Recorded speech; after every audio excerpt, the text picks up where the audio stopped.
This episode of London Real is sponsored by X-Brain. If you live in Europe or the UK, get all of your favorite Onnit products like Alpha Brain, Shroom Tech Sport, even the Bulletproof Coffee from X-Brain. You get it in a matter of days, no foreign exchange, no customs, no problem. Go to xbrain.co.uk and check it out.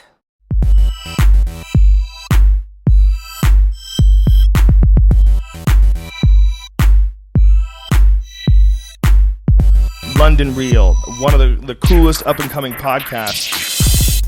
Welcome back to London Real. It's Brian Rose coming straight at you from St. Paul's Cathedral right behind me. You know, the Germans tried to bomb the shit out of this thing during World War II, and they could never topple it. It still remained, and it's a beautiful building, and it's a beautiful summer day here in London.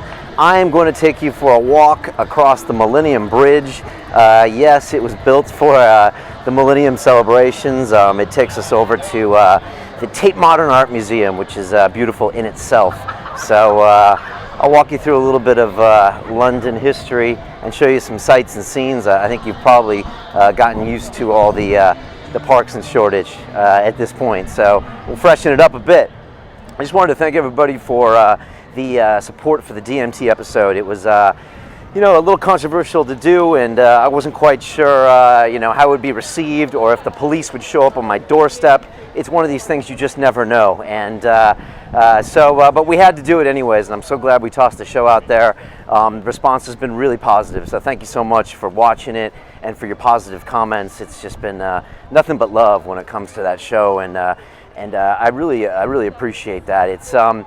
It's a strange topic that a lot of people don't want to talk about, but it's becoming synonymous with this show that we do what we like and we talk about what we feel about, and whether that's drinking ayahuasca or smoking the DMT, it's something we have to do. And luckily I don't have a network that I got to worry about, and my advertisers respect the choices that we make, and so we're allowed to do that. You know, that's the beauty of independent media. So it was fun. I hope you guys got something out of the episode. You know, Alexander Ward and I are probably two of the least sensational people that you'll meet or see on television, and so I think some people might have been expecting, you know, some sensational show when we were going to smoke it on air and trip out and all that stuff. You know, if you want that, you need to go to Vice.com, where in my opinion they take something and blow it up 10 times of what it actually is. You know, our DMT show was real, you know, and that's what London Real is all about. You know, it's guys talking about real issues. And so,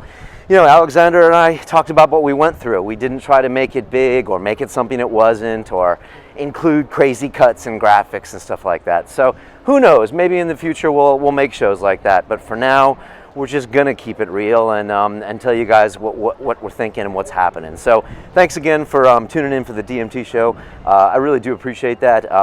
It was pretty personal, and I know I can be a very hard guy to know. I'm fairly private, so you know, if you do want to get to know me better, hopefully you'll get some glimpses like that on shows like the DMT. So there you go. This week we have the return of Mr. Graham Hancock, and I'll be honest, the first time he came on our show about a year ago, it was a pivotal moment for London Real. We had been working on Graham for 5 or 6 months. He was not easy to land. There were appointments and cancellations, and he wanted us to come out to Bath, and we couldn't. And finally, it happened, and it was such a big moment. It was right before we went and saw Joe Rogan, and it was such a powerful episode. It was when Graham Hancock first came clean about his marijuana problem of 24 years and how he was told by Mother Ayahuasca to stop smoking it, and his honesty was just so powerful. And when everyone asks me the definition of an alpha male, I tell them it's someone who is in touch with their feelings and not afraid to be themselves. And in my opinion, Graham Hancock embodies that. He is not afraid to stand up for what he believes and to investigate what he wants, and that's why he has a hard time in the academic community, because, you know, the fact that he goes and drinks the ayahuasca because he thought it was relevant to his research makes him a controversial figure, and of course that's why we love him. So we had him back for version 2. I decided to have Patrick Vickers along with me on this one. He is the ex-Goldman Sachs trader, the MMA fighter, and people were kind of like, why? You know, I just like to shake it up a little bit on the show, and I don't think there's any point in having three people with the same viewpoint sitting down at a table. I don't think it's interesting. So as opposed to having someone like Alexander, who knows Graham and who is quite in touch with the ayahuasca scene, I thought we should throw a non-psychedelic taking former banker in. And you know, Patrick gets a lot of garbage for his Goldman Sachs affiliation, but he is one of the coolest and one of the most solid and most real guys I ever met in the city, and that's why you've seen him as co-host so many times. And I like Patrick. He doesn't have an ego. He's great to co-host with because when he has something to say, he says it, and when he doesn't try to stress it. So it was great to have him on. He went after Graham with a few issues that he had as far as his published research, and for a second I was like, Jesus Christ, it was getting to be too much, because I like to keep it an investigative discussion, but I don't want it to be combative. I don't see the point in that. So you probably see me tense up there like at minute 40 where I'm like, Jesus Christ, Patrick, let the man talk. But it was a healthy debate, and by the end of the show, Patrick had bought into the fact that we need to have sovereignty over our own consciousness. It's the most basic of human rights, and without that, everything else is all bullshit. And Graham makes that point very much so. And it's fascinating that once you agree that that's a right, everything else falls away. You know, the importance of religion and the importance of all these other things kind of falls away. So it was nice to see Patrick change his mind. So I hope you guys look forward to that. It's a great episode. Graham's at his best. He talks about War God, and you know, it's always a pleasure having him on. We got him just after the Breaking Convention. He went out of his way to do it, and so we appreciate that very much. You will be seeing brand new pictures of me. I've been spotted in Shoreditch lately, taking some pictures. I got my blue steel look on.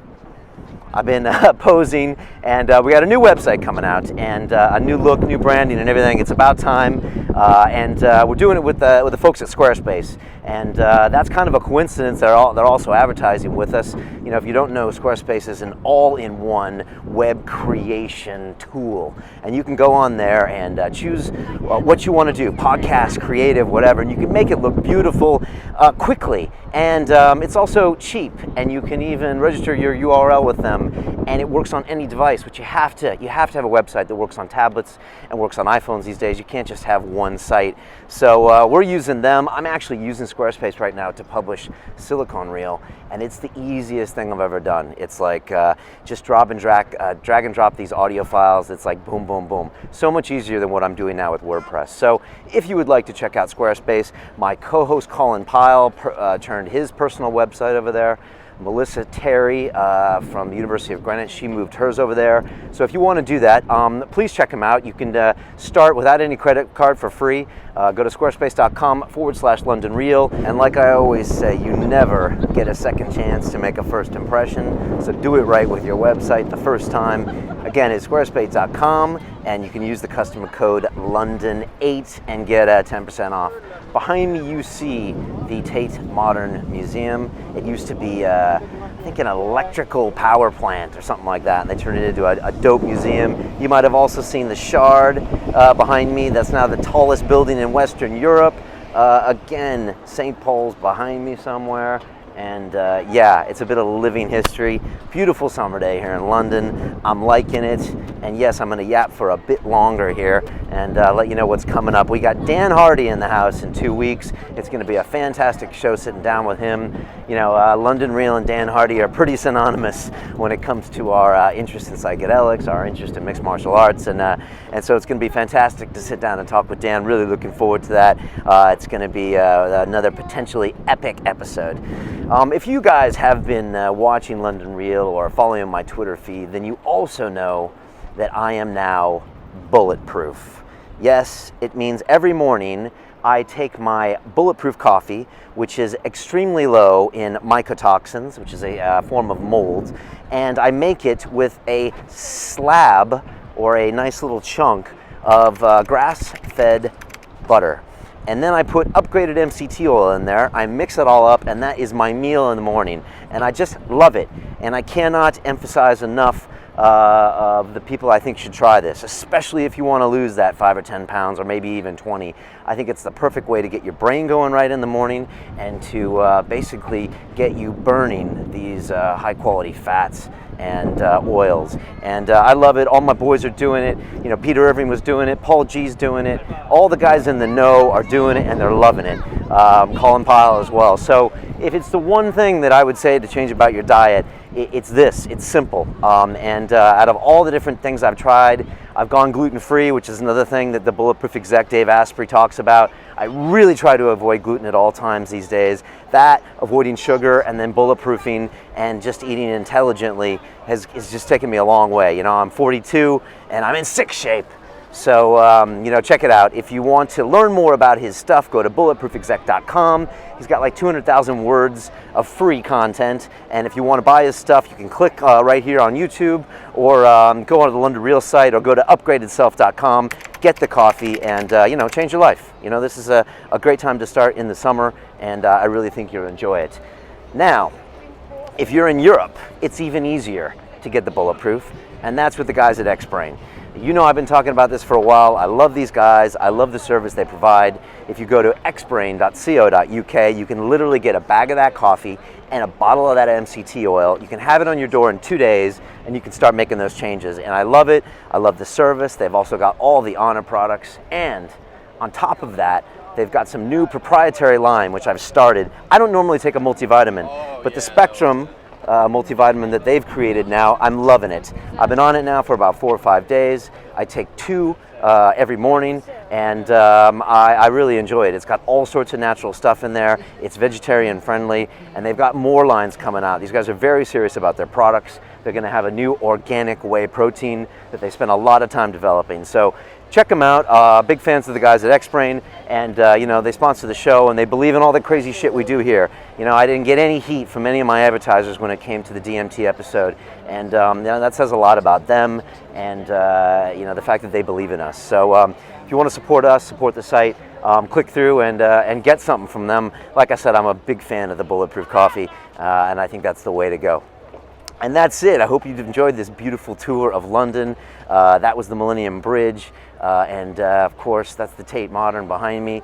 Get your ass to London. It's a dope city. If you want to get involved in London Real, send me an email at info@londonreal.tv. Volunteer your services as an intern, as a blogger, as anything. We need help with Final Cut Pro, you name it. Also with Silicon Reel, check that out. We just filmed our 6th episode. It is fun as hell. Really enjoying it. I was at the Drink About last night. Such cool people. If you want to volunteer for that, that's cool. Check us out on Twitter @SiliconReel. We're on Facebook as well. It's a lot of fun. I'm so glad we're doing this. It takes time away, but it's just good energy. And you know, you never know. These tech guys might be up to something. So check that out. If you're listening to us, please subscribe. And that's it, man. In the meantime, be good to each other. Thank you so much for the support. Blessed with all that stuff. And yeah, that's it, man. Increase the peace. And now I give you Mr. Graham Hancock. Here we go. All right. Okay, good. This is London Real. I am Brian Rose. It is a beautiful summer day here in London, and a beautiful day for a trialogue, which is the term I think was coined by Terence McKenna and Rupert Sheldrake back in the day for a 3-way discussion. And yeah, it's just a great way to kind of relate to people. My co-host today is Patrick Vickers, former derivatives trader at Goldman Sachs, turned mixed martial arts fighter, turned fighter promoter. You were one of the first guests on the show back in the day, and kind of our angel investor. You came in here and put everything on the line, so thanks for being here. Thanks for having me. You've also co-hosted a bunch in the past, and I like Patrick. He gives a little bit different perspective than me. He's got different views on psychedelics than me. He's younger, so it's nice to have that balance. So a banker and a fighter. Yeah, I know, like quite a combo. And our guest today is Mr. Graham Hancock himself.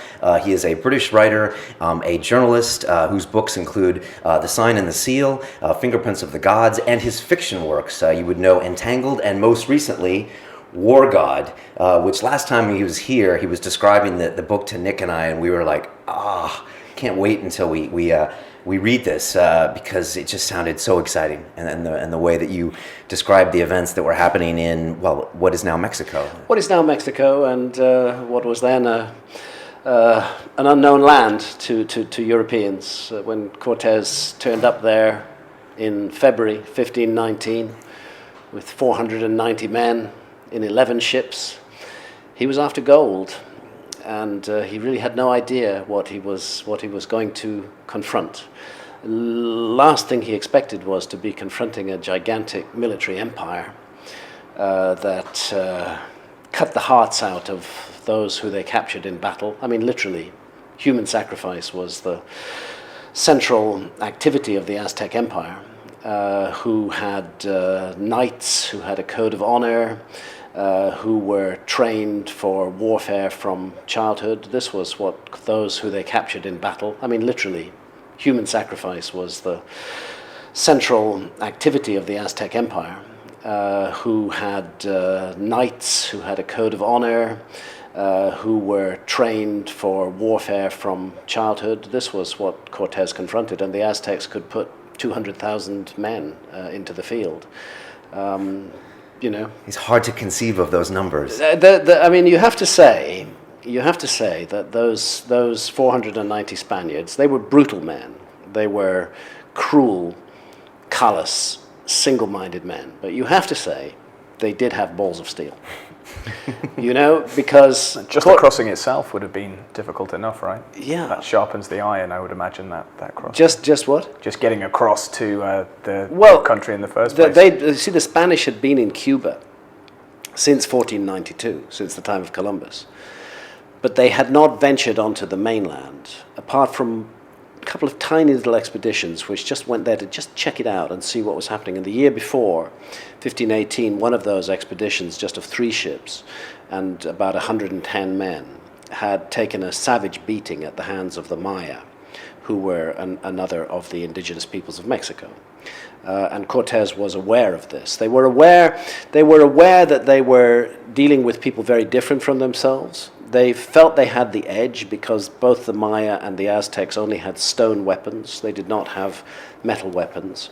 And the Spanish had a powerful belief in their own abilities. They'd just come through 700 years of what is called the Reconquista, the war with Islam in Spain. They had driven the Moors out of Spain, and so they were a martial culture. Yeah. And they were hungry for gold. And they didn't find much gold on Cuba and Hispaniola. So they prepared this expedition to go to the mainland. But it was a really tiny thing. It was 490 men. It was 11 ships. They had 16 cavalry. And they just had only the faintest idea of what they were getting themselves into. So whatever else we can say about them, and there's a lot we can say about them, we have to say that there was a certain element of courage and daring in what they undertook. It was a short voyage from Cuba across to the mainland, just a matter of 4 days. But then 2 years of war once they landed on the mainland, before Cortés finally completely conquered and destroyed Tenochtitlan, which was the capital city of the Aztecs. And I think one of the things that appealed to me about the story is it's a turning point in human history. Both sides, both the Aztecs and the Spanish, believed in supernatural forces, and I'm very interested in the supernatural. Both Cortés and Moctezuma were in communication with entities. The entity Cortés was in communication with, he thought, was St. Peter, and the entity Moctezuma was in communication with was the war god of the Aztecs, and he communicated with him by eating psilocybin mushrooms and entering a trance state, and then he encountered this entity who frequently gave him incredibly bad advice. And all of this is kind of thrown into the mix of what is, at one level, just the story of an extraordinary adventure, and at another level, a story of the spiritual forces at work behind human history, and at another level still, a story of the ability of what is good in the human spirit, the ability to love, the ability to care and to act decently, even in the darkest of times, is something that I try to bring out in this novel as well. How's the reception been to the book? Well, it's very difficult I'm known as a non-fiction author. I know. And it's very difficult to change genres in mid-career. I liken it to, I don't know, Volvo suddenly producing perfume or something. I mean, maybe they do. I don't know. But both bookshops, the publishers, and the readership tend to expect a particular kind of book from a particular author, and to start producing books that are very different, it takes a little bit of adjustment. But I've had enormous support from the community that I'm in touch with through my Facebook pages, through my website, and they've shown great enthusiasm for and interest in this book, and have helped me out by buying the book, and it seems from the reviews on Amazon appreciating the book. The first thing you have to do as a novelist is tell a good story. You have to tell a story that doesn't bore people. That is the first duty of the novelist. Do not bore your readers. And then once you hit that target, the next thing I feel is important in a novel is to interweave fascinating themes and extraordinary possibilities that might be difficult to explore in non-fiction works. You said when you were here last on the show that it was refreshing for you to write a piece of fiction because you didn't have to get ready to rebut everyone on all of your points and to get ready for the fight that you've had to do with Fingerprints of the Gods and your other books. That once it's fiction, then they kind of let you do what you want to do. That's the great thing about fiction, is complete liberty for the author to do whatever he or she wants. With non-fiction, you're presenting a body of work to the public and to a critical academic establishment, which is in the realm of facts. And that means that every fact, or everything that you present as a fact, will be pored over and studied, particularly if what you're writing is controversial or if it goes against the mainstream. Frankly, if you write a non-fiction book which is within the framework of accepted history, it's not likely to be deeply investigated critically. But if you're going against the grain, and if you're writing, if you like, alternative history, which is what I do, then expect everything that you say to be turned over forensically, very, very closely, by large numbers of hostile academics who would like to find problems and faults in what you've said, because what you've said is challenging to them and to their worldview and indeed to their careers. So you have to brace yourself for a fight. And I've been doing that for many, many years, since even before I wrote Fingerprints of the Gods, even with Sign and the Seal in 1992. That also was a controversial book and does not take a mainstream view of history. And what I discovered, as I ventured further down this path, was I could not ignore the academic critics, and nor could I ignore the dirty tricks and the games that are played to discredit a writer who is not a member of the club. Therefore, I had to take all of that into account in creating my books and create arguments and bodies of data which it would be very difficult for them to disprove or to argue against, to really nail down my facts and to thoroughly document and reference them, so that if they doubt that fact, they could go to my references, check the references, see where the facts come from. And this meant that I was writing increasingly defensively. I think it definitely caused me to up my game. Right. It definitely caused me in a way to write more academically sound books, but also books that for me as a writer were more boring to write and were perhaps less adventurous than I had been when I was in the place where I wrote Fingerprints of the Gods. And I still want to have adventure, and I want to explore ideas in an adventurous way. And fiction gives me a license to do that. Did you ever think about writing peer-reviewed work? So publishing in scientific journals in order to, because that would, if you could do that, then that would silence all of your critics. Yeah, in a sense that's not my role. once you enter into the peer review process, then you've become one of them.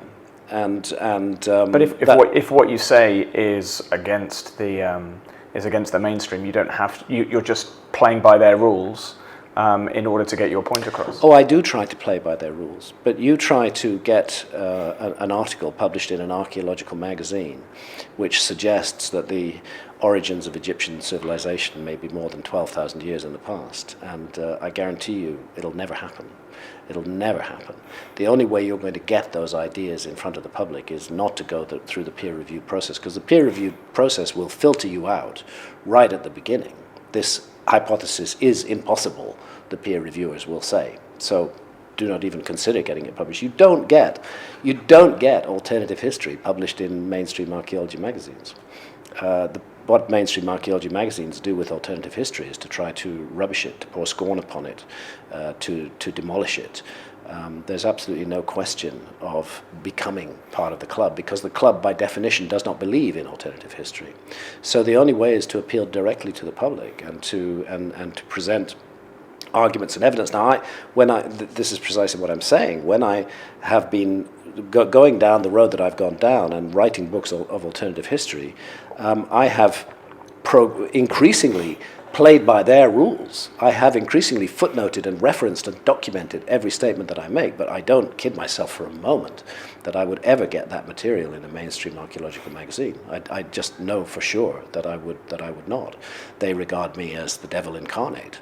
A British Museum recently refused to allow a TV station even to film with me inside the British Museum, because I'm considered to be, not part of the club. And on top of that, you talked about reinventing yourself with fiction. I mean, your whole career, it seems like you've kind of reinvented yourself, being a proponent of ayahuasca and the benefits of some psychedelics. You've just literally come from the Breaking Convention. Yes. In London, I think you did the keynote address to close out the convention. And people that don't know, the Breaking Convention it's the biannual conference on psychedelic consciousness. It has pretty much a who's who around the world of people involved in the leading researchers in the field of psychedelics. Right. See, again, I've always felt as a researcher that I need to be directly involved in the subject that I'm researching. It's pointless to just sit in an armchair and theorize about things, and therefore, when writing about altered states of consciousness, it was necessary for me to experience altered states of consciousness, and that's what drew me to ayahuasca in the first place, and to go down to the Amazon and drink with shamans there. I suppose, in a way, I have become an advocate or a spokesman for ayahuasca, because I think ayahuasca is a very important, if challenging, experience to have. I think, in a way, I would just say this as friendly advice to fellow human beings. It's a pity to go through this incredible, extraordinary gift called life, and simply never to take the opportunity to have that experience. Just as one might say, pity to go through life and never take the opportunity, I don't know, to climb a mountain, have a child, or go skydiving. I mean, there are a lot of interesting things to do which challenge us, and I would rank ayahuasca amongst those. Actually, amongst the most challenging things that it's possible for a human being to do. And it's not for everyone, and I'm the first to say that it is an extremely serious matter. And nobody should undertake an ayahuasca journey lightly, or indeed a series of ayahuasca journeys. This is something that sooner or later will confront you with profound challenges, and will challenge your view of the nature of reality, and will challenge your ideas about yourself. But I think those experiences are worth having, and I've certainly found them valuable for me. You've just come from this convention, and I was wondering if you could tell us, in your opinion, what is the current state of the union when it comes to the world's acceptance of psychedelics as important medicines, or plant allies, as you've coined that term, for the human race? I mean, how have we done the last couple years? If you had to give yourself a grade. I would say there's been considerable progress in the last couple of years, in the sense that some powerful psychedelics, such as psilocybin, are now being tested in certain clinical trials. For example, as a possible cure for depression. Yeah. For example, dealing with the anxiety about death for terminal cancer patients. And the therapeutic benefits of psychedelics are beginning to be reluctantly recognized by a medical establishment that has been scared off working with psychedelics for decades because of that evil and wicked enterprise called the war on drugs, which has denied us the benefits of these extraordinary agents of consciousness change for many, many, many years. Just beginning to get their toes in the water now, beginning to do a little bit of research. The research up till now must fit into the therapeutic model. The objective of the research must be to find some therapeutic benefit for LSD or for psilocybin. I would like to see it go much further than that, but I recognize that is an important first step. And there's no doubt that these are powerful medicines and that they can be enormously beneficial if used responsibly in the right setting with the right intention. But I think it needs to go further. I think that what psychedelics offer us is the opportunity to explore the mystery of consciousness itself and to investigate the nature of reality. I mean, again, this is something, we think we know what reality is, but all we really know is what we've been told reality is from our childhood onward. It's what our society gives us. Is we have a reference frame on reality. And right now, in Western technological societies, the idea is reality is this stuff, matter, right. Material things. That is that all aspects of reality may in one way or another be reduced to matter or to the spaces between matter. But that is not a fact. That is just an idea about the nature of reality. And psychedelics offer the opportunity to test and investigate that idea much more deeply, and to explore, for example, paranormal experiences. One of the great difficulties with the paranormal is that it seems so random. It's difficult to set up a controlled test for paranormal abilities or paranormal experiences. But with psychedelics, you can do that. You can put people into deeply altered states of consciousness pretty much on demand with DMT or psilocybin. And you can begin to compare notes amongst different volunteers and see what they are experiencing. So there was this remarkable finding that came out of, I wouldn't call it a finding really, but Rick Strassman's work at the University of New Mexico with DMT, where again, his brief was to look for a therapeutic use for DMT. But what he found was repeatedly evidence that challenged the materialist view of reality, and particularly encounters by the volunteers with what appeared to be intelligent entities who were not physical. Who were not physical in nature. And that haunting phrase that several of the volunteers came back and reported, that the entities had said to them, we're so glad you've discovered this technology. Now we can communicate with you more easily. Hey, suppose that's true. Suppose DMT is a technology for talking with intelligences from other dimensions or other levels of reality. It would be so important for us to investigate that. Great if we're doing research into the therapeutic potential of psychedelics. Wonderful. Let's do as much of that as possible and see what they're good for and what they're not good for.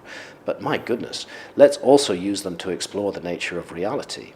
Quantum physicists are already open to the idea that there's more than one dimension, that there may be multiple dimensions. Perhaps those dimensions are inhabited by intelligent beings, and perhaps that's exactly what we get into in the DMT state. So here's a powerful tool for investigating reality, and perhaps for radically reshaping our view of what reality is, and perhaps for learning as well. Learning what, if we think we can learn from other cultures in this level of reality, how much more might we learn from the inhabitants of other dimensions? You It's know, a hypothesis, Yeah. which is worth testing. This is not a belief. This is a hypothesis, which is testable with a substance like DMT.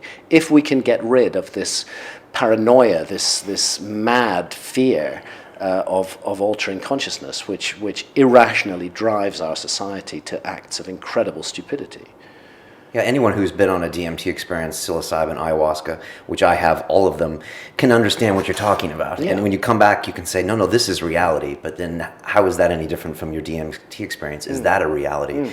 And so I understand what you're saying. Part of the reason I wanted Patrick here is because I don't think you have really any history with psychedelics. And I think you probably represent that person who might be listening and saying, you guys are talking ridiculousness, this stuff is not provable, and I just wanted to get your thoughts. And then I wanted to wonder, what do you say when someone from the public comes up to you, say like Patrick, and just says, I don't believe any of this, it scares me?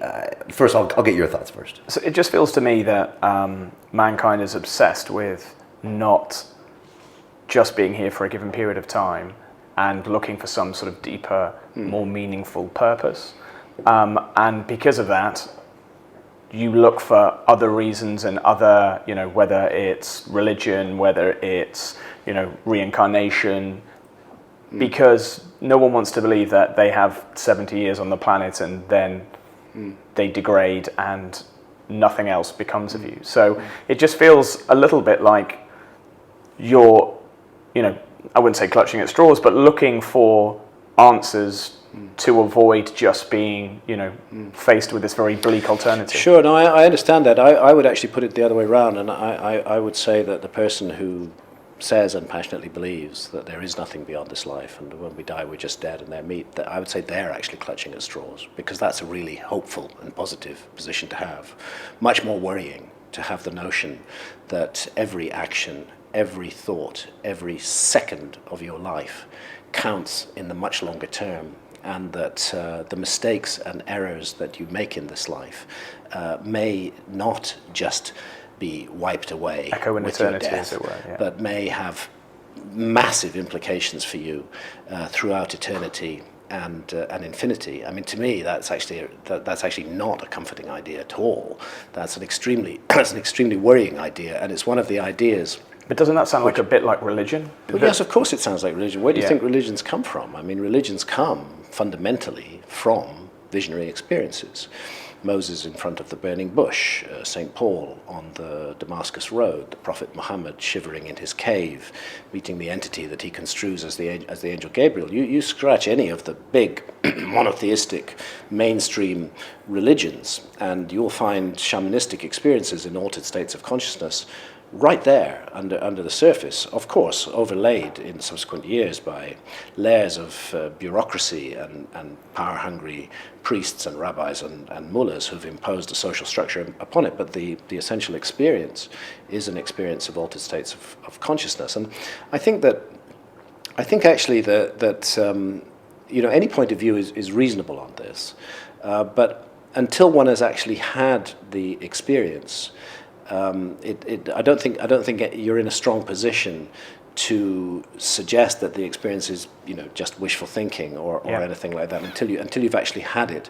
And I'm not saying that when you have it will change your point of view, but I think it puts you in a much stronger position to make that argument if you have had that experience yourself. But really, it comes down, doesn't it, to personal experience at the moment? It can't really be quantified or in a scientific way. That's my proved. point. I think it could be. I think that psychedelics, and particularly a psychedelic like DMT, which will put you into a profoundly altered state of consciousness in a matter of seconds, wherever you are. It doesn't matter the location. You are going to go, on that rocket ship to the other side of reality incredibly quickly. Well, that allows the opportunity for controlled investigation of those states of consciousness. If we as a society were prepared to do that, if we as a society were not so rigidly sure that we have closed our accounts with reality, if we thought maybe we haven't actually closed our accounts with reality, that would be a really good way to investigate reality. For example, do the volunteers who are put on a powerful dose of DMT, do they return with novel information which they might not have obtained otherwise? Have they learned something that they, in theory, couldn't possibly know? There's a lot of anecdotal evidence for this, but I would like to see it made the subject of a rigorous scientific study to see what comes out of it. And I think that it's really only an ideological issue that prevents us from doing that. We have an ideological objection to the use of chemicals to alter consciousness, and that ideological objection has taken deep root in our society today, and it has mobilized a great deal of public money, so that there are large agencies which are involved in the war on drugs, in persuading us that it's wrong to alter our consciousness in these ways, which employ tens of thousands of staff who have an investment in maintaining that situation. Because you're of the view that it's a sovereign right, basically, to do whatever you want to your your own body and your own consciousness. Yes, I think that's a fundamental sovereign right. I think we need to make careful distinction here between behavior that affects others negatively. Yeah. For which we already have adequate laws. Criminal laws, yeah. We've got plenty of those laws, and I'm a total supporter of those laws. And actions which relate totally to our own body and our own consciousness. But there's stuff that falls slightly in the grey there. Not really. Well, what about healthcare? So why should my tax dollars be spent looking after someone that's wrecked their body by heroin addiction? Well, then why are your tax dollars being spent on somebody who's wrecked their body from alcohol or smoking cigarettes? So we accept that principle that people who've wrecked their bodies. I agree entirely that the way that the chart has been drawn up is completely wrong in terms that alcohol is fine and acceptable and marijuana isn't acceptable. For me, if you look at when we had Dr. Nutt on, when he came on, he made absolute perfect sense and he presented very fairly, and I completely accept that the way that we've quantified and characterized all of these drugs is ridiculous. Yeah. But, or paracetamol, which kills about 3,000 people. And there's issues with big business and big pharma, but there's still, regardless of that point, there are still, regardless of how we characterize what's good and what's a bad drug, there are still issues that some of these drugs cause grey area issues in terms of impact on society through healthcare. I think you get into a very complicated area of discussion there, because then you're really getting into social engineering on a huge scale. For example, lifestyle. Are we going to deny medical care to those who live unhealthy lifestyles? Because my goodness, they cost the health services a great deal of money every year. If an adult male reaches beyond a certain weight, BMI, absolutely. BMI. Should we then withdraw healthcare? It's an incredibly difficult. Since we don't do that for all of those other things, it seems to me very odd that we discriminate against consciousness-altering drugs. Absolutely, but a line has to be drawn at some level, and I agree with that. And this will be probably to be continued, because I've only got a few minutes here. But I was having the same argument with Patrick earlier about the criminalization, and then bringing up things that tax the healthcare system, and then you could say an unhealthy diet does the same. I do fundamentally think a core ownership of your own sovereignty of your own body is very important. But then again, I think if I may just say, if we can't make decisions, right or wrong, about our own bodies and our own consciousness, if we live in a society that absolutely will not allow us to do that, then I think there's something fundamentally wrong with that society, and I think it poisons and taints every other aspect of what that society does. And if there are some social costs from allowing that freedom, I would welcome those social costs, because the freedom itself trumps them. It's more important than anything else. It says something about the kind of society we live in, that we live in a society that tolerates adult sovereignty over one's self. This is a very important principle, and it's a more important principle than relatively minor costs to the healthcare system. I think that's a fair point, that some costs have to be, there's always going to be consequences of every single action, and there are some costs. Cars. Look at the vast social costs of of driving cars, but nobody questions that as something that we Yeah. something that we do, and you try and take away people's right to drive cars because of the social costs. You're going to have a revolution on your hands. Do you think that we're more open to that idea because we've had these altered states of consciousness and we see the value? For example, maybe in your younger years before ayahuasca, you might have been less interested in personal sovereignty.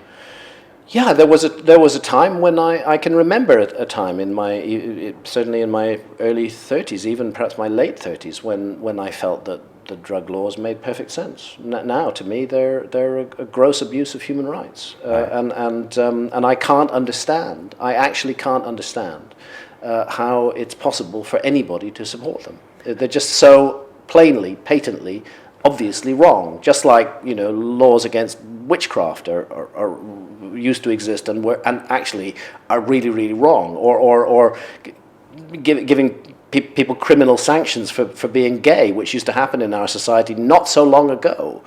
We all understand now that this is just terribly wicked and evil laws, and we're so relieved that we've got rid of those terrible laws. Right. And I hope the time will come when we'll be relieved that we've got rid of the terrible laws that penalize adults for making basically lifestyle choices about their own bodies and their own consciousness. And like with the gay rights issue, you can say that the gay people have had a hard time, but us as a society, when we demonize a certain group, we die a little bit inside. I think it's a death for our society. I think the war on drugs has terrible consequences for our society in so many ways, but fundamentally at the level of consciousness. I think it creates a dark cloud over the kind of society we live in, and I think that to lift that cloud of society would be an act of great good. The last time you were here, you were so honest about your own experiences with cannabis, and I know you've talked about it since, and it's such an interesting phenomenon because you talk about the benefits of a certain plant ally, and then you've said I don't no longer need currently the benefits of this plant ally, and I think it's a fantastic juxtaposition. Well, this was a choice. I feel this is my right as a sovereign adult to make choices over my own body, and it just happens that as a result of experiences with ayahuasca in late 2011, I interrupted a 24-year non-stop cannabis habit, and there was a time when my cannabis habit was really good for me, and I felt really good about it, and I think I would not have written many of my books of historical mystery if I hadn't smoked cannabis. But my relationship with cannabis became abusive, and it ceased to serve me. I began to serve it. I do not blame cannabis for this. I think cannabis is a wonderful plant ally. I think it can be used responsibly in a nurturing and beneficial way. Unfortunately, I wasn't doing that. Right. And ayahuasca helped me to see that. How has the cannabis community reacted overall? Well, there was some hostility to my making public the fact that after 24 years of non-stop cannabis smoking, I had given up cannabis after a series of 5 utterly life-changing, I would say actually devastating ayahuasca experiences in Brazil, which just made it clear to me that I was getting bent out of shape in all sorts of ways. And I think the feeling was that I was saying cannabis always bends you out of shape, and that's not what I'm saying. I'm not saying that at all. I highly value cannabis. I think that it is a wonderful sensual ally, and a wonderful creative ally. But I think like any powerful herb, it needs to be used in a responsible and careful manner if you as an individual are going to get benefits out of it rather than disadvantages. And I tipped in the wrong direction, so that every morning I would fire up my vaporizer by 9 o'clock, and I would just continue to vaporize cannabis all day long. And often that would be until 2 o'clock the next morning, and I'd be sitting there writing, and my whole life revolved around this. And what had happened, I couldn't get perspective on it when I was in it, but what had happened was that I had become a servant of the herb. The herb was not serving me any longer, and that's what my ayahuasca experiences showed me, and made it absolutely clear to me. Weirdly, not only made it clear to me that I needed to stop doing that, but in a way made it impossible for me to do that anymore. Because when I tried to smoke cannabis, when I came back to England, I was just filled with horror and revulsion to such an overwhelming degree that I actually couldn't continue. Wow, so powerful. And I felt... I felt, well, what I feel is that for me, it's been a great benefit that I have stopped smoking cannabis. My life has improved in huge numbers of ways. I still miss it. I would still love to fire up a joint of an evening. And if I was confident that I could just do that, that once every 4 or 5 days I could smoke a nice joint in the evening or fire up my vaporizer and have a bag, if I was confident I could do that, I think I would carry on smoking cannabis. But I'm not confident I could do that. I became dependent on it, and that dependency did not serve me. I know many other people who have got constructive and positive relationships with cannabis, and good for them. That's their adult sovereign choice. But I reached a point where I needed to stop, and I did. Fantastic. You're no stranger to controversy for your whole career. And we've had one of, I guess we wouldn't call him a colleague, but a peer, Rupert Sheldrake, on in the past. And we had a great discussion with him. And I know it's probably been discussed, but I kind of wanted to know what the current state was between yourselves and the TED Talk people. Has the issue kind of been dealt with and squashed, or is there still unfinished business between the two of you? I know that they had kind of relegated your talks to a kind of the bad behavior Rupert corner. calls it the naughty corner. The naughty corner. On the TED website, yeah. Right, and they had called it pseudo-archaeology, pseudo-science, which you've been hearing probably most of your career. Yeah. And then they put it to the corner, and then... there's some very intelligent people involved in the running of TED, but... They did you a big favor in a Well, way. I have to say the way that they handled this whole operation was just really stupid. Can you break it down for people that aren't totally familiar? Well, first of all, it was clear that they were reacting to me and to Rupert not on the basis of what we actually said in our talks, but on preconceptions that they had about us as individuals. See, with TEDx, the decision to put on the event is taken at a local level. It's not taken by TED Central. TED Central are approached by local conference organizers all around the world, thousands and thousands of them, who say we'd like to organize a conference around this subject. In our case, the subject was challenging existing paradigms, as a matter of fact. And TED will then give them a license to put on what is called a TEDx conference, which is not going to be like the grand TED conferences with huge numbers of attendees, but might have 200-300 attendees and a dozen speakers or so, run for a day. So TED do not vet the contents of the program at the outset. All the talks are put up on the TEDx YouTube channel. Then what happened was my talk was up there, Rupert's talk was up there, and so were the talks of about 10 other people who spoke at TEDx Whitechapel in January 2013. But then what happened was our talks began to attract attention. Firstly, my talk had 132,000 views on their YouTube channel within about 2 to 3 weeks of being put up. Rupert's talk got huge numbers of views as well. And scientists who are connected to TED went to TED and protested, how can you give a stage to these individuals? Rupert's talk was called The Science Delusion. Hancock's talk is called The War on Consciousness, and Hancock is known to be a pseudoscientist because he challenges the existing model of history. How can you put these talks up on your channel at all? And TED apparently got frightened. So when they took the talks down, they issued a statement, and every single thing that they said about my talk in their statement, and the same is true of Rupert's talk, everything they said about my talk in their statement turned out to be false. I had not said that. They said, for example, that Hancock says that by drinking ayahuasca, you may gain direct contact with an ancient mother culture. Nowhere in my talk do I say that. I don't say it anywhere. But they had a preconception that I was the kind of person who might say that. So rather than actually sitting down and listening, it's only 18 minutes, right, and listening carefully to the talk, they bounced out with their preconceptions, stated them as facts, and then had to do a humiliating about turn when they were unable to substantiate a single thing that they had said about my talk or about Rupert's talk. End result, on the naughty corner of the TED website, their statements are still there, but they're now all crossed out. And underneath them, in full, are published the rebuttals that Rupert and I made. And that was the agreement we made with TED, that they would have to publish our rebuttals, and they would have to cross out their false and unsubstantiable statements, which they did do.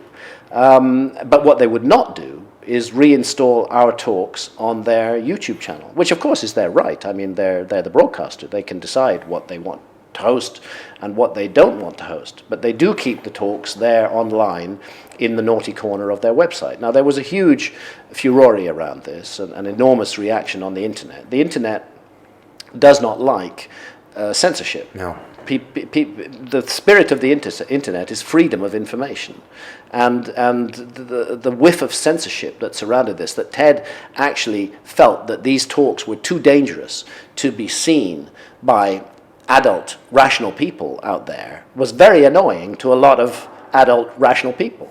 Felt that Ted had gone too far, that this was a paternalistic act of ideological censorship, and it resulted in a huge outcry on the internet. The talks were re-uploaded onto dozens of independent YouTube channels, where they then proceeded to attract... It backfired massively, right? It backfired massively on Ted. I mean, if their objective, was to...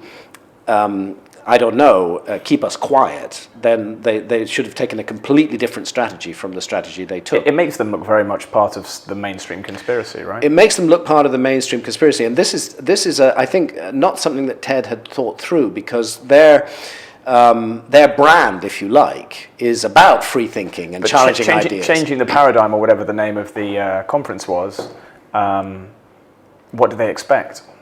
If they really want to bring people in that are going to do that. The fundamental issue, it rapidly became clear, was, and what was the common point between my talk and Rupert's talk, and these two talks were otherwise very different.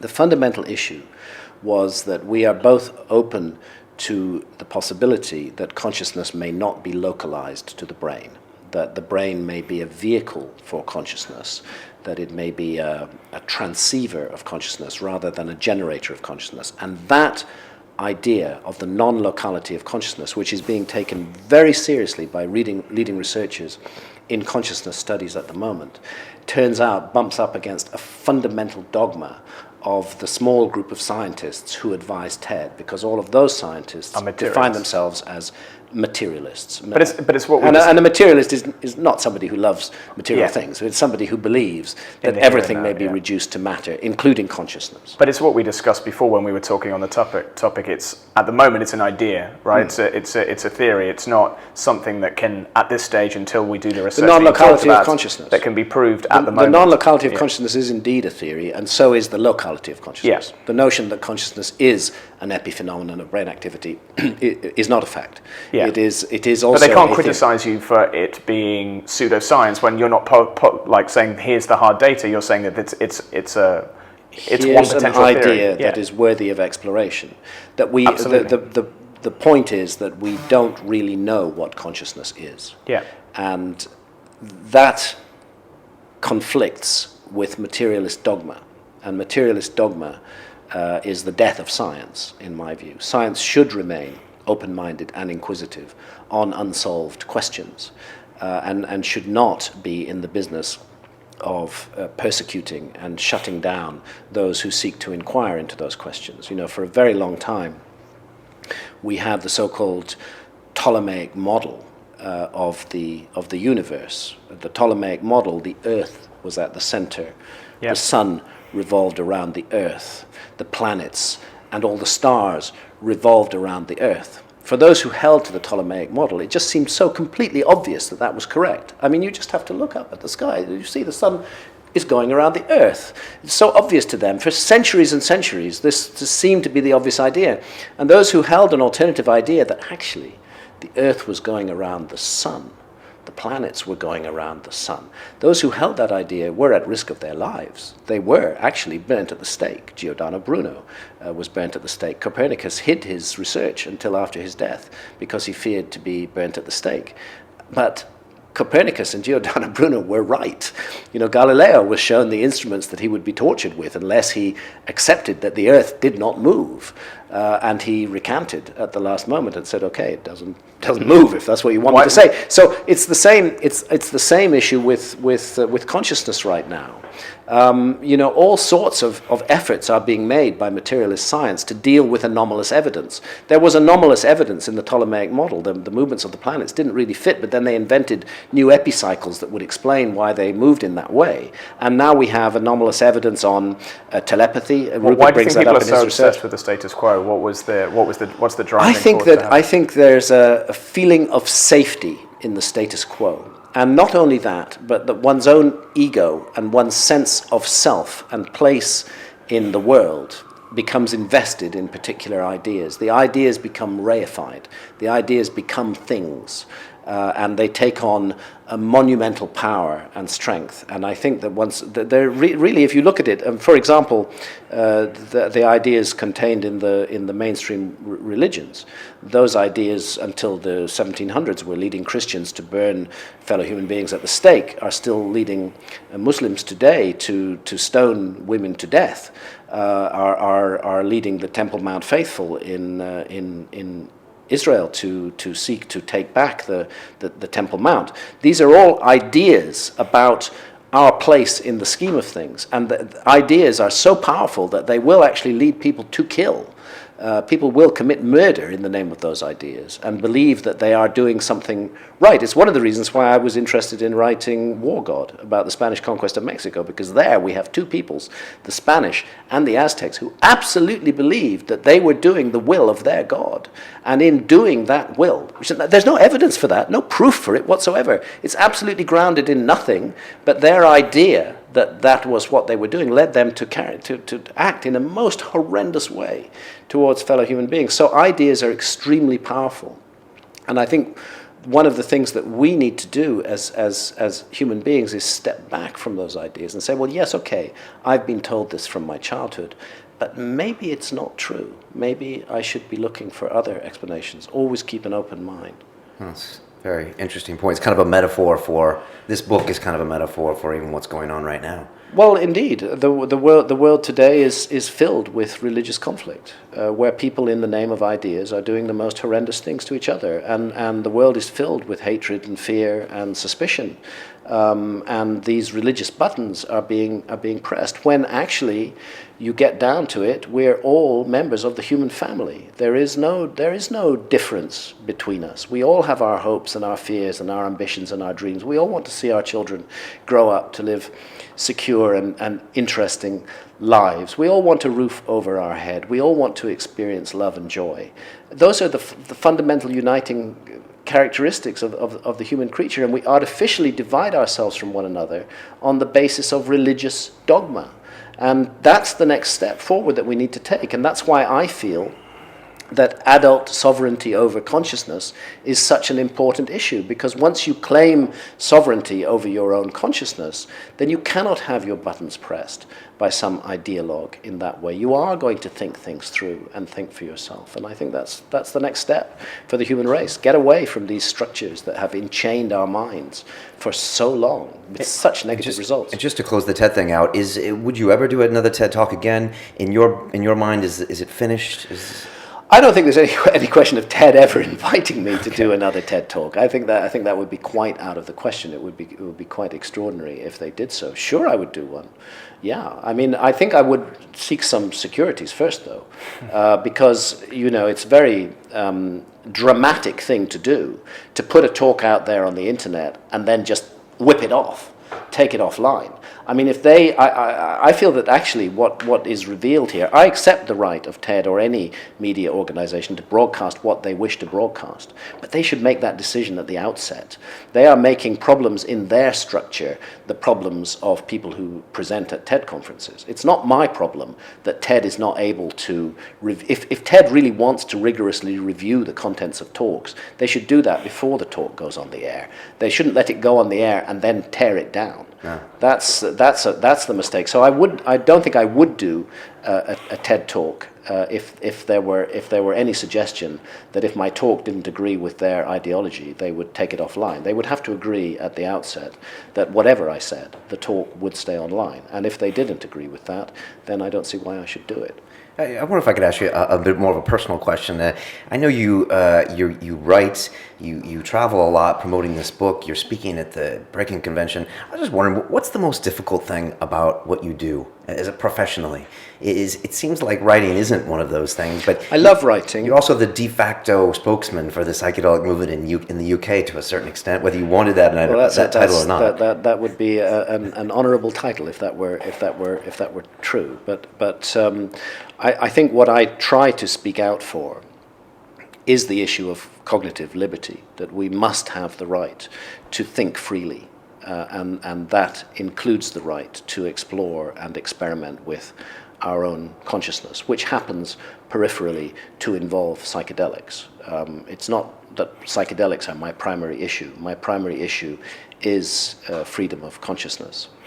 Well, you've convinced me, if that helps. Really? Yeah. So I think that Wow. the price of the healthcare that we discussed is worth the sovereignty over your own body.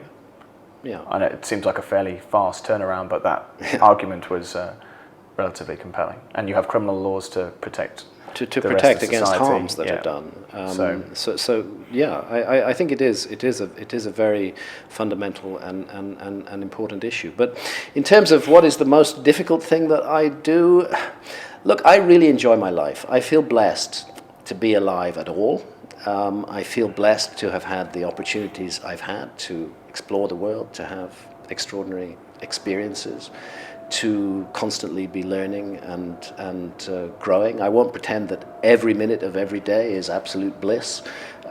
Sometimes if I've given a talk every evening for 4 or 5 evenings in a row and then go through a weekend of talks after that, I get a bit exhausted, as anybody would. But on the other hand, I get tremendous feedback from my audiences, and I get ideas put to me that I haven't considered before, and there's the energizing feeling of being amongst like-minded people, which makes it all worthwhile. So a writer's life involves, and this is I think true of almost all writers, involves certain periods when you must be out there doing public speaking, and certain periods of retreat when you're sitting very quietly at your desk in front of your computer these days, writing a story. And Is that a lonely, solitary existence? well, I don't notice the passage of time. I really love what I do, and that's why I feel blessed, because I realize there are many people who do not love what they're doing and are still required to give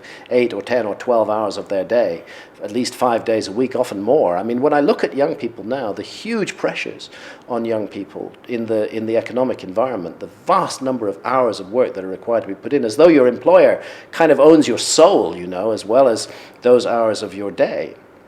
I feel very lucky that I am able to pursue my chosen course, and that I am able to spend those quiet hours. So I don't feel lonely. I get engaged in the story that I'm writing. I imaginatively inhabit the scenes that I describe and the minds of the characters that I create, and I find it enormously fulfilling. The one constant that of every guest that we've interviewed that's passionate about what they do is that they don't really view it as work, and B, that their time sort of flies by because they're interested in what they do. In the times that I've been captivated by the stuff that I have been working on, you don't realize what is happening to the time, and I think that's it's a joy. It's a very constant theme throughout everybody who's passionate about what they do, is that they don't feel the passage of time when they're involved. And what is next for you in the next few years, and even the next 10 years? Well, a lot of work, actually, a lot of work. So War God is the first volume of 3 volumes, and I've already written the second volume of the War God series. Volume 1 takes the story up to a gigantic battle that Cortez fought with the Maya just before he encounters the Aztecs. And it takes this. There are 2 central female characters in my novel, and their names are Malinal and Tozi. Tozi is a fictional character, but she's very much based on historical reality. She's a young Aztec witch. You like having female characters in your I fiction, do. don't you? I do like writing female characters. Okay. And David Cameron does the same. If you look at his movies, Yeah. Terminator, powerful female. He likes I like Avatar. I like writing female characters. I think that for some reason I don't feel I do write male characters, but I feel much more drawn to making the central heroes or heroines of my novels women. Malinal is a historical character, and she became Cortez's mistress, and she became his interpreter, and she is an extraordinary figure. She's reviled in Mexico today. To call somebody a Malinchist is to call them a traitor, because she was considered as handing over her country to the Spanish invaders. But we don't know why the moment she encounters Cortez, and she encounters him just after this battle that he fought with the Maya, she's handed over to him as a gift, as a slave. We don't know why she had such a ferocious hatred of Moctezuma, the Aztec emperor. And that's one of the joys of writing fiction, is that I was able to give her that motive, because we meet her and Tosi in the fattening pen, being literally fattened for sacrifice, which is what the Aztecs used to do for their victims. So I bring many stories to a conclusion in Volume 1. It doesn't end on a cliffhanger. It's a completion of a series of journeys. And the next novel, Volume 2, is the next stage of the journey, which brings Cortez up into the highlands and into Tenochtitlan, the capital city of the Aztecs. That Volume 2, is fully written. I have maybe 2 or 3 months of dotting the I's and crossing the T's, just tidying it up, and then that will go to press. Then... When's that released, roughly? That will be released in 2014, in the spring of 2014, soon after the paperback of Volume 1 comes out. Okay. Then I have another promise to fulfill, and that is completion of the second volume of my first novel, Entangled. Again, I've written most of it, and I've set aside 2.5, 3 months at the end of this year to finish that as well. And then, because I'm not totally done with non-fiction... You must be writing all the time. I'm going to be writing and researching a lot for the next 2 years. I am also writing a sequel to Fingerprints of the Gods, and this takes me back into the realm of non-fiction, and that's provisionally called Magicians of the Gods. There is new evidence now which allows us to reopen the case of a lost civilization. Back in '95, when I published Fingerprints of the Gods, there was a huge wave of interest in it. There was a massive academic backlash. And the academics pretty much argued, well, there was no lost civilization. What's happened since then is a huge amount of compelling new evidence has come out, which strongly supports the notion that we have forgotten a whole gigantic episode in the human story, and pins the date down very clearly to between 12,000 and 13,000 years ago. 12,900 years ago, the Earth was hit by a comet. It was very large. It broke into fragments, rather like Shoemaker-Levy 9, which hit Jupiter spectacularly in 1994. It created impact craters like the Carolina Bays in North America. They're the results of the impact with that comet. It threw up a gigantic dust cloud into the upper atmosphere of the Earth, radiated the sun's rays back into space for 1,000 years. And geologists have known for a long time that 12,900 years ago, suddenly, just as the Earth was coming out of the Ice Age, it went back into a dramatic deep freeze. And geologists call that period the Younger Dryas. They were not clear why it happened. That evidence has now come out since 2007, really beyond any serious argument anymore. The arguments have all been had in the last 5 or 6 years. We were hit by a comet 12,900 years ago. Many large species of animal went extinct at that time, and I think we lost a whole human civilization then as well. There were survivors.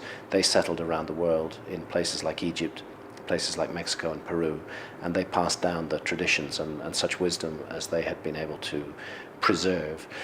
So it's new evidence of that caliber, and much, much more to do with certain archaeological sites around the world, which have persuaded me that it's time to really complete the story that I began with Fingerprints of the Gods. And you have a huge fan base for your nonfiction work. Yes, there's a very large fan base for the nonfiction work. I mean, Fingerprints of the Gods sold approximately 5 million copies around the world. That's 5 million people who are interested in the subject, and my job now is to deliver a large dossier of new evidence to them, so that they can do what they did with Fingerprints of the Gods, which is argue with the academics about the truth of history. Graham, you're 62 now, and at what point do you start thinking about your legacy? Projects that will complete your work for your lifetime, or do you look at it that way? Is that a dangerous mentality? I'll jump in. That he thinks he's got 1,000 years of legacy to come. So why does the next 10 really matter? Not meant to be facetious. No, it's a fair point. It's a fair point. I don't know what I've got to come, because, but I do believe that I have learnt important lessons in the last decade.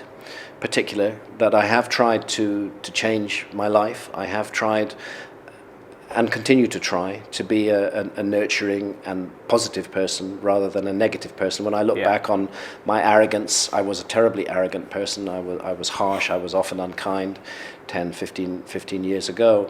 I think I've dealt with a lot of that, and I'm continuing to try to deal with that. I would like to be able to get to the end of this physical incarnation and look back on it and say, well, yeah, I made some serious mistakes, but I also tried to put them right. And in the end, on balance, I did good rather than harm. That's what I would hope to be able to say at the end of it. And whether I'll come back and be reborn in another body, drink the waters of forgetfulness, not know that was my predicament, who knows? I have no idea. I can't prove it. I have a strong instinct that may be what happens, but I can't know for sure. So what do I want to do with the rest of my life?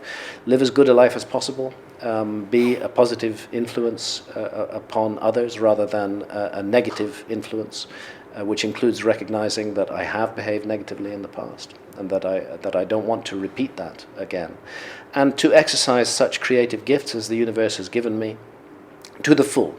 To write the best books that I can possibly write, and to explore the most extraordinary ideas that I can possibly explore in the time that I have left. That's what I want to do, and every day to say thank you. I am grateful. I am grateful to have had this chance to live in a human body, to be on this beautiful garden of a planet, and to learn from my mistakes. Yeah, I know you have children. I've had some communication with Luke in the past, and to the 20-year-old listening, and maybe you even give this advice to your children. What do you tell them if they want to? If they're unsure now? You talked about these jobs that can take 10, 12 hours of your day. You have to be checking your emails on your BlackBerries at night, and we've both been there before, Patrick. What advice do you give them as far as if they want to grow up with a better consciousness or grow up and do big things with their life? Look, we all have to get through this physical life, and we need to meet our physical needs. I mean, we are physical creatures, and it's really tough, if you're living on the streets and you don't have a roof over your head and you can't clothe yourself or feed yourself adequately. That is a very, very, very tough life to lead. So I think it is important to pay attention to earning a living. You cannot avoid that, but try to find a way to do that where you don't have to sacrifice all your dreams. Try to find a way to make your dreams work for you. Don't let the dreams go. Don't sacrifice the dreams for the security of a career. Try to find a way where you can integrate the dreams into your career. Amen. You're going to get both of us thinking a lot about this today. How do people get a hold of War God? I know there was an issue between the US and the UK. Yeah, so War God, well, first of all, if people are interested in the book, go to my website, grahamhancock.com. There's a very clearly marked War God section of grahamhancock.com. There are 4 chapters from the book, free to read online there.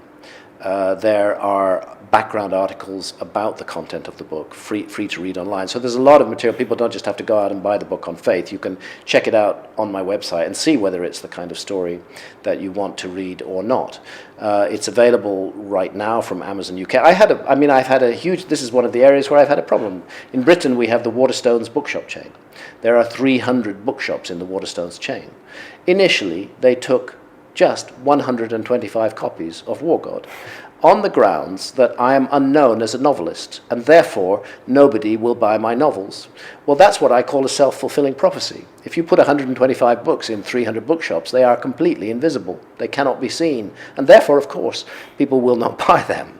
But they stock all your other books. Yes, my Yeah. non-fiction they stop, I know. but not the novel. So I hope that situation is going to improve. And if people can't find the book in a branch of Waterstones, they can always get Waterstones to order it. That tends to make Waterstone's central command wake up and think, oh, maybe there is some demand for this novel. Secondly, it's available on Amazon. But on a random note, what percentage of books is sold through bookshops anymore? I can't remember the last time, apart from at an airport, that I bought a book. I would download it to my iPad. It's radically falling, but they're still an important force. Right. There's no doubt about that. Now, what's happening in America with this book is again on the grounds that I'm unknown as a novelist. No major mainstream American publisher has bought this novel.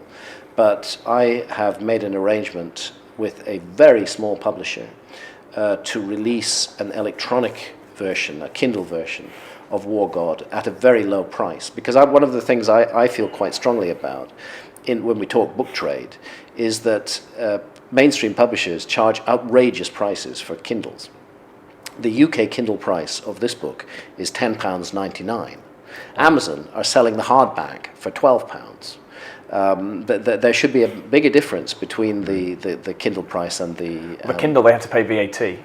They have to pay VAT. So in the UK, so that's 20% added on. But usually, because I'm a keen buyer of novels for my iPad, they're usually about £1 or £2 cheaper. But it should be, given that there's no infrastructure cost, it should be significantly lower. It should be significantly lower. There's no paper. There's no binding. There's no delivery. There's no transportation. There's no transportation. Yeah. There's no warehouses. There's no stock. It goes straight out to the reader electronically in a second. Yes. And the prices should not be so high. And I think publishers are just very afraid of this. They're so invested in the large-scale infrastructure, they're very afraid that if they bring the prices from Kindle down, it'll take the bottom completely out of the market for printed books. And some sort of happy medium has to be found. But the choice I've made in America is to release my book as a low-cost Kindle in America, and that will be available from the end of July 2013 on US Amazon. You've also got another 4 books coming, so you can invest now, because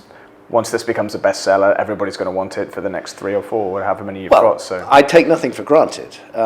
So far, the reactions to those who have read this book have been positive, and I hope it tells a compelling story, and I hope, offered at a very low price in America, that it will encourage more people to pick it up than would otherwise pick it up, and we'll see where it goes from there.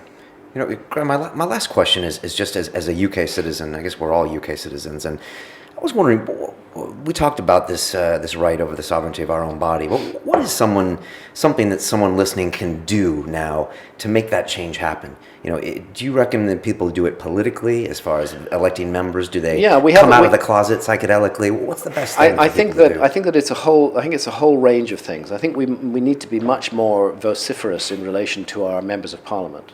And we need to tell them that we object to the drug laws. We object to them strongly and passionately, and that we will not vote for a member of Parliament who supports the existing drug laws. Right now, MPs feel it's the safest thing for them to do to support the existing drug laws, and we have powerful newspapers like the Daily Mail who go on huge campaigns in support of the existing drug laws. So it takes courage. I think we can help to encourage our MPs by letting us know as citizens that we feel a change is really, really necessary in this case. And yes, I mean, if more people were willing to come out of the closet, as we know, I mean, that was a huge factor in the gay rights movement as well. You know, we have to have the courage of our convictions and not be afraid to speak out on this. It won't be an easy road. Little by little, social change will come, but never forget that the powers that be have huge power that they can use against us, and that it can be difficult to get a job, if you admit to using psychedelics or cannabis, for that matter. We live in a society where people are very afraid to talk openly on this issue, and that's, if you think about it, to be afraid to speak out on an issue like this tells us something about the kind of society we live in. And do we really want to live in a society like that? Or, can we have the courage of our convictions and work to change it? On that same note, this recent information with the NSA and Edward Snowden, do you have a take on that? Or does it just kind of magnify all the things that you have been saying? I detest the surveillance society. I detest the way that our fears are being manipulated to allow the big dominant state to insert its controlling fingers into every aspect of our lives. Nothing good is going to come out of that. We are going down a very dark road when we tolerate that occurring. Yes, there are costs of reducing surveillance, but those costs also, I think, are worth paying. We should not sacrifice our freedom in that way. It's a terrible, terrible thing to do. And where is it going to lead? As we empower these big bureaucracies more and more, as we give them the right to investigate and inquire into every minute aspect of our lives, where will it be 10 or 15 or 20 years from now? Do we really want to live in a world like that, in George Orwell's 1984? Or do we want to live in Aldous Huxley's Island, which was a much more interesting place to be? Graham, I get stopped all the time, and people say they like London Real, and I'm like, I always say, what's your favorite show? And it's consistently you. It's not me. It's not. It wasn't you.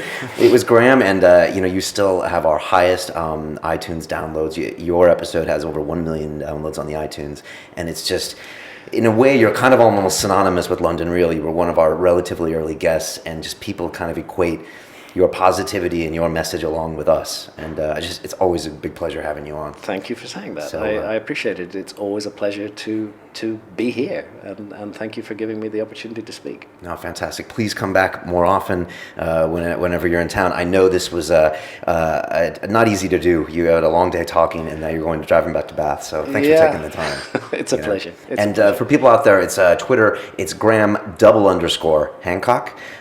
Follow him there. He is active on Facebook. You're enjoying that more now. I'm enjoying Facebook a lot. I have two Facebook pages. One of them is my author page, which has an unlimited number of likes on it, and the other is my personal page, where you can have 5,000 friends. I've got 5,000 friends, and then 17,000 subscribers or followers, I think, as they're called. Okay. Actually, I put the same content on both Facebook pages, and I don't discriminate between them. But what they are for me, again, are a way of communicating directly with a large community of like-minded people. And this also is a sign of the way forward, that if we are going to move forward as a species, we need to let go of old ideas like nationalism, that our loyalty belongs to a particular nation or government, which by chance we happen to be born into. And we need to move forward to the idea of communities of ideas, of free, sovereign individuals who join together in groups around positive and worthwhile ideas. Which is what the internet does. And that's what the internet does, and that's what it allows. And it is going to reshape the world. Mm-hmm. And those structures that have been in place for really pretty much the last 5,000 years, those structures are nearing their end. I think everybody knows this. And a new structure is struggling to be born. And in the process, there's this waking up of human consciousness that is taking place and manifesting in different ways all around the world. So we live in a very interesting time, and it's a time when we need to remember we are responsible for ourselves and our choices. Nobody else, just us, and therefore we need to make the right choices. Excellent. You can go to grahamhancock.com, pick up a copy of War God. I'm going to walk into Waterstones on Piccadilly next time I'm there, and I'm going to tell them that I want more copies in the store, and you can do that too. I would love to see a little bit of a grassroots. Thank you movement for that support. Yeah. I appreciate it. The best way with Waterstones is just get them to order it, and Right. then all their ordering is done centrally, so that the message filters back. Gosh, people are actually interested in this book. Maybe we should put it in the front of the shop. Go figure. All right, we'll do that. Patrick, thank you so much for being here. Thanks for having me again. It's so important, I think, on shows like this to have kind of a good, healthy debate, because there's so many people listening that feel the way that you do, and it's nice to get you and Graham talking, and so they can see everything flesh out a bit. And these are things that I've never really had to think about before, so it's very interesting for me to, hence the reason I had a quick turnaround is because having not really thought about it before, you see something that makes sense that you kind of have to embrace it. That's an amazing turnaround for you, but he's such a powerful man, so that's why. Thank you. If you want to follow us, we're on Twitter at London Real TV. If you want to see all of our faces and you're listening to us on iTunes, we're on YouTube channel London Real. And that's it. We're on Facebook too. If you want to send an email to me personally, it's info@londonreal.tv. Gentlemen, until then, it's about the journey. I wish you both very well. Thank you. All right, thank you. Bye-bye. Welcome to London. On London Real, we like to push the envelope on psychedelics. We went in and we drank ayahuasca, and it was the real deal.